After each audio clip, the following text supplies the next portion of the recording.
Jumlah tahanan penjara Indonesia menempati urutan ke-8 terbanyak di dunia tahun 2024.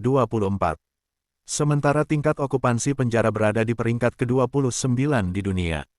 Tahanan penjara terbanyak di dunia tahun 2024 berada di Amerika Serikat. Menurut data dari The World Prison Brief, jumlah tahanan di AS per September tahun 2024, jumlahnya mencapai 1.808.100 orang. Sementara Indonesia menempati posisi ke-8 terbanyak, dengan jumlah 273.390 tahanan. Dari sisi okupansi, atau tingkat keterisian tahanan di penjara, Republik Kongo menjadi yang terpadat. Jumlahnya bahkan over capacity, dengan 616,9%. Sementara Indonesia, okupansi penjara sebesar 191,4%. Jumlah ini menempatkan Indonesia berada di posisi ke-29 tertinggi di dunia. Di Indonesia, masuk keluarnya narapidana berkaitan erat dengan cara kerja sistem peradilan pidana umum. Hukuman penjara masih menjadi hukuman utama dalam sistem peradilan pidana di Indonesia. Data Institute for Criminal Justice Reform (ICJR) menyebutkan pidana penjara 52 kali sering digunakan oleh jaksa dan hakim daripada bentuk pidana lain.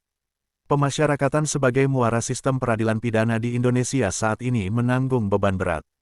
Untuk itu, sangat diperlukan keharmonisan antar instansi penegak hukum dalam pelaksanaan sistem peradilan pidana. Polisi, jaksa, hakim, dan pemasyarakatan seharusnya selaras dalam melaksanakan sistem peradilan pidana, tulis dalam laporan ICJR beberapa waktu lalu.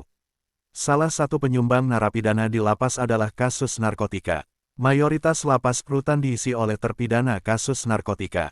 Data Ditjenpas tahun 2021 menunjukkan jumlah seluruh warga binaan pemasyarakatan (WBP) sebanyak 255.435 dengan 139.088 merupakan WBP kasus narkotika. Sistem peradilan pidana saat ini membuat pengguna narkotika dijerat dengan pasal kepemilikan dan penguasaan narkotika yang digolongkan sebagai bandar. Penegak hukum sepertinya lebih memilih menjebloskan para pengguna narkotika ke penjara daripada memberikan alternatif pidana lain. Padahal, pidana alternatif seperti rehabilitasi dan pidana bersyarat dengan masa percobaan dirasa lebih tepat dan manusiawi bagi pecandu, tulisnya. Untuk mengurangi kelebihan kapasitas penjara, Kementerian Hukum dan HAM juga sedang membangun penjara baru di Nusa Kambangan, Jawa Tengah.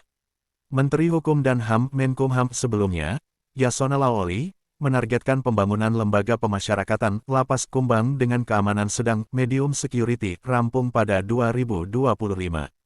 Dia berharap pembangunan lapas baru di Nusa Kambangan bisa mengurangi kelebihan kapasitas overcrowded baik di Pulau Nusa Kambangan maupun daerah lain di Indonesia.